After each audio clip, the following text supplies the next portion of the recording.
Hey there, students.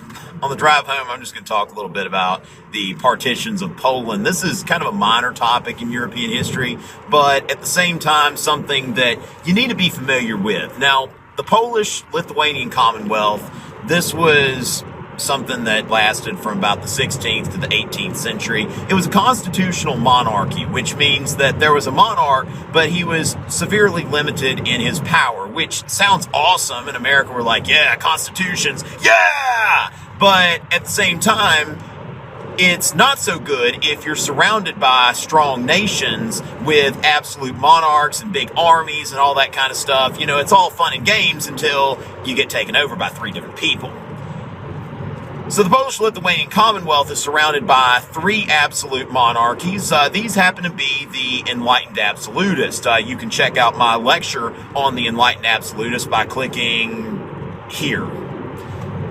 The Enlightened Absolutists were Catherine the Great, Frederick the Great, and Joseph II of Russia, Prussia, and Austria, respectively. And they're looking at this country that's, well, really more of a confederation than the country, and they're thinking like, hey, why let this country exist when we could just divide it up amongst ourselves, because after all, we're stronger. So at three different points, they get together and divide it up, as you can see on this map here. And we see that Russia takes a bit the first time, then Prussia takes a bit, and Austria takes a bit. And then Russia and Prussia get together a few years later, and they're like, hey, you want to do a little bit more of it? Yeah. And I guess Austria is kind of like, you know, they just ate, they're not ready for dessert yet or something like that. And they're like, we won't participate this time. But then you've got the third partition where they all participate again.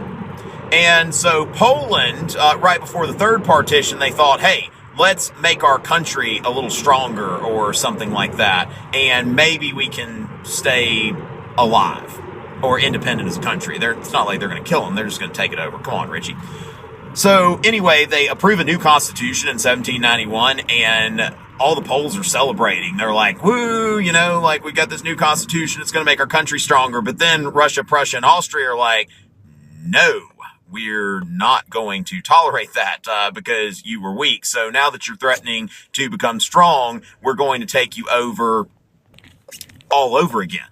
Okay, because we don't want a strong nation in between us. Rodeo!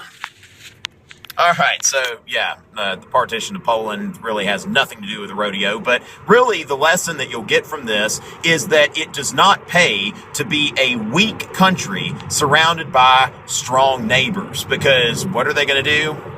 They're going to take you over. It's the lesson we learn. It's all fun and games until three different people take you over. Until next time.